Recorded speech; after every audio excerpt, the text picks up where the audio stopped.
സർക്കാർ ഗവർണർക്ക് വഴങ്ങി വി.സി നിയമനം നടത്തിയതിൽ CPM-ൽ ഭിന്നത.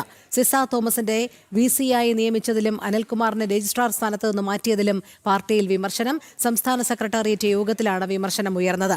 മുഖ്യമന്ത്രി എടുത്ത നിലപാട് പാർട്ടിക്ക് തിരിച്ചടിയാകുമെന്ന് CPM നേതാക്കൾ വിലയിരുത്തുന്നു. ശാലിനി ചേരുന്നു കൂടുതൽ വിവരങ്ങളുമായി. ശാലിനി, സർക്കാർ വി.സിക്ക് വഴങ്ങി എന്നുള്ള നിലപാടിലേക്ക് എത്തുമ്പോൾ വി.സി നിയമനത്തിൽ ഉൾപ്പെടെ CPM-നുള്ളിൽ ഭിന്നത രൂക്ഷമാകുന്നു എന്നാണല്ലോ മനസ്സിലാക്കാൻ കഴിയുന്നത്. എന്താണ് വിശദാംശങ്ങൾ?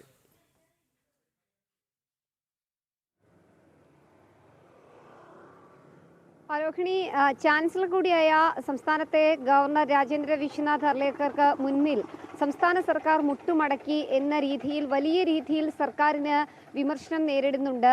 ഒരു ഭാഗത്ത് പ്രത്യേകിച്ച് CPM-നുള്ളിൽ നിന്ന് തന്നെ ഈ വി.സി നിയമനവുമായി ബന്ധപ്പെട്ട് ആ വി.സി നിയമനം 2 സർവകലാശാലകളിൽ നടത്തിക്കൊണ്ട് കഴിഞ്ഞ ദിവസം ഔദ്യോഗികമായി വിജ്ഞാപനം വന്നിരുന്നു. ഒന്ന് സിസ തോമസിനാണ് KTU സർവകലാശാലയുടെ വി.സിയായി ചുമതല നൽകിക്കൊണ്ട് സ്ഥിരം വി.സിയായി ചുമതല നൽകിക്കൊണ്ട് നോട്ടിഫിക്കേഷൻ. തൊട്ടു പിന്നാലെ തന്നെ സജി ഗോപിനാഥിന്റെ ഡിജിറ്റൽ സർവകലാശാല വി.സിയായി ചുമതല നൽകുകയും ചെയ്തു.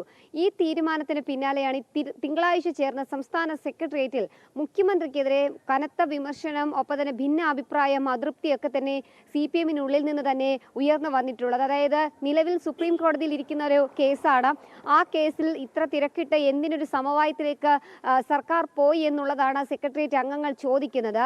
അതിൽ മുഖ്യമന്ത്രി അന്ന് തിങ്കളാഴ്ച നടന്ന സെക്രട്ടേറിയറ്റ് യോഗത്തിൽ വൈകി എത്തിയതിനു ശേഷം ഗവർണറുമായി ഉള്ള കൂടിക്കാഴ്ച, ഞായറാഴ്ച ദിവസം നടന്ന കൂടിക്കാഴ്ചയെ പറ്റിയിട്ടും ഒപ്പം തന്നെ ഈ 2 സർവകലാശാലകളുടെ വി.സി നിയമനത്തിനുള്ള സർക്കാർ നിലപാട് എന്തായിരുന്നു എന്നുള്ള കാര്യത്തിലും ഒരു വിശദീകരണം നൽകി. ആ വിശദീകരണത്തിന് തൊട്ടു പിന്നാലെയാണ് ഇത്തരത്തിലൊരു വിമർശനം പാർട്ടി നേതാക്കൾ ഉയർത്തിയത്. അതായത് വി.സി നിയമനത്തിൽ സിസ തോമസിന്റെ ഒരു നിയമനം അനിവാര്യമാണോ, അത് വേണ്ടിയിരുന്നോ എന്നൊരു ചോദ്യം ഒരു ഭാഗത്ത് ഉയർന്നു. തൊട്ടു പിന്നാലെ തന്നെയാണ് സുപ്രീം കോടതിയിൽ ഇരിക്കുന്ന കേസിൽ എന്തിന് ഗവർണർക്ക് മുൻപിൽ ഒരു സമവായത്തിന് മന്ത്രിമാർ അടക്കമുള്ളവർ പോയി എന്നൊരു ചോദ്യം ഉയർത്തുന്നത്. അതിൽ മുഖ്യമന്ത്രി പറഞ്ഞ മറുപടി എന്നുള്ളത് ഇനിയും അനിശ്ചിതമായി ഇത്തരത്തിലുള്ള സർവകലാശാലകളുടെ വി.സി നിയമനം നീട്ടിക്കൊണ്ടു പോകേണ്ട കാര്യമില്ല, ഒരു പ്രശ്ന പരിഹാരമാണ് സർക്കാർ ആലോചിച്ചത്, അതിന്റെ ഭാഗമായിട്ടാണ് താൻ കൂടിക്കാഴ്ച നടത്തിയതും അത്തരത്തിലൊരു തീരുമാനത്തിലേക്ക് എത്തിയതും എന്നുള്ളതാണ് മുഖ്യമന്ത്രി നൽകുന്ന വിശദീകരണം. അതിൽ ചില CPM അംഗങ്ങൾ ചോദിച്ചൊരു ചോദ്യമുണ്ട്.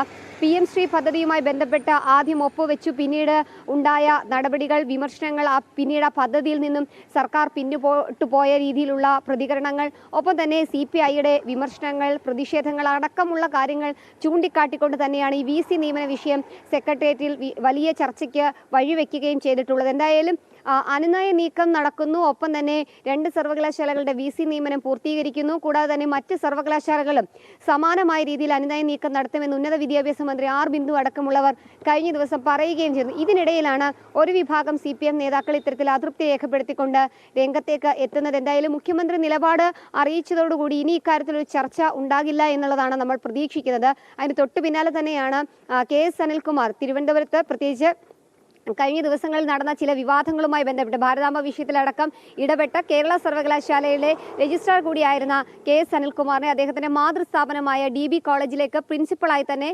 പ്രൊമോഷൻ അല്ലെങ്കിൽ അദ്ദേഹത്തിന്റെ ഡെപ്യൂട്ടേഷൻ ചുമതല ഒഴിവാക്കി തിരികെ നിയമിച്ചതടക്കം ഉള്ള കാര്യങ്ങളിൽ സർക്കാർ സ്വീകരിച്ച നിലപാടിലും വിമർശനം ശക്തമാവുകയാണ്. എന്തായാലും ഒരു വിഭാഗം CPM നേതാക്കൾ മുഖ്യമന്ത്രി അതിരൂക്ഷമായ ഭാഷയിൽ തന്നെയാണ് ഇക്കാര്യം വിമർശിച്ചിട്ടുള്ളത്. അതേസമയം തന്നെ ശരിയായ നിലപാടാണ് സർക്കാർ സ്വീകരിച്ചത്, മുഖ്യമന്ത്രി അടക്കമുള്ളവർ സ്വീകരിച്ചത് അത്തരത്തിലൊരു നിലപാടാണ് എന്നുള്ള നയം വ്യക്തമാക്കുകയായിരുന്നു മുഖ്യമന്ത്രി. എന്തായാലും ഒരു ഭാഗത്ത് ഗവർണർക്ക് മുൻപിൽ മുട്ടുമടക്കുന്നു സർക്കാർ, അതേസമയം തന്നെ ഇനിയൊരു പ്രശ്നത്തിനില്ല, അല്ലെങ്കിൽ ഇനിയും സമാനമായ രീതിയിൽ ഒരു യുദ്ധത്തിലേക്ക് കാര്യങ്ങൾ പോകേണ്ടതായിട്ടില്ല എന്നുള്ള തീരുമാനമാണ് മുഖ്യമന്ത്രി സെക്രട്ടേറിയറ്റിൽ അറിയിച്ചിട്ടുള്ളത്. എന്തായാലും അത് സമാധാനപ്പെട്ടിട്ടുണ്ടോ CPM നേതാക്കൾ എന്നുള്ളതാണ് ഇനി കണ്ടറിയേണ്ടത്. പരസ്യമായ പ്രതികരണങ്ങളൊക്കെ ഇനി വരുമോ എന്നുള്ളതും കണ്ടറിയേണ്ടിയിരിക്കുന്നു. രോഹിണി.